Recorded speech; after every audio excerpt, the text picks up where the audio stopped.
Не, вы скажете, да.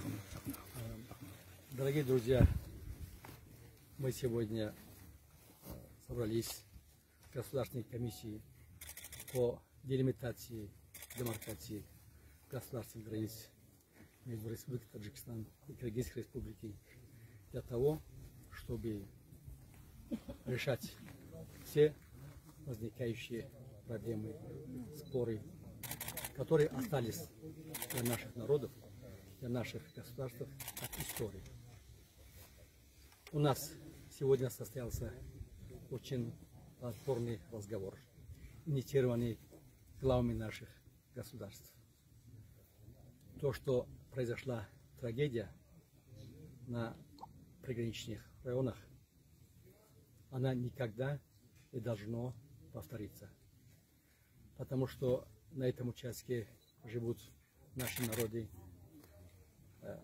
в долгий исторический период.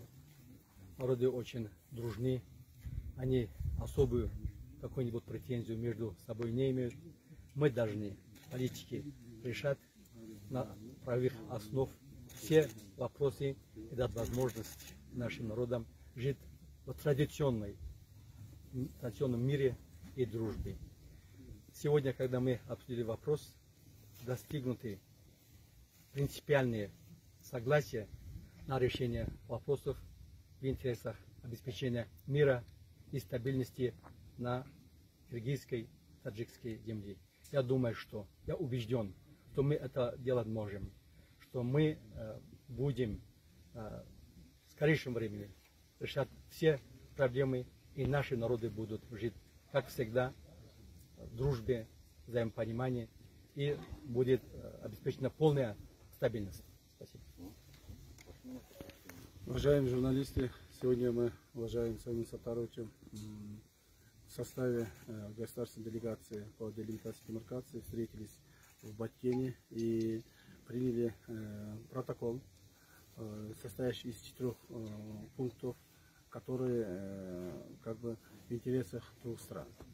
Да, сегодня наши народы, народ Кыргызстана и Таджикистана переживают очень трудные времена, кризисные времена. У нас произошла трагедия двух стран. И нам было очень тяжело в это время встречаться и провести работу. Но тем не менее, по поручению наших глав государств мы провели данное мероприятие, в результате чего приняли полное решение о полном прекращении всех стрельб и отвести все войска и воинские формирования, находящиеся вблизи границы, на свои места дислокации, постоянные места дислокации. Кроме того, с сегодняшнего дня усилиями наших уважаемых соседей и нас, даст Бог, наступит полная тишина, мир и спокойствие в наших странах, особенно в приграничных районах. Это мы очень надеемся, что те принятые решения, которые нами были отмечены в этом протоколе, будут выполняться. Спасибо. Спасибо. Спасибо. Спасибо.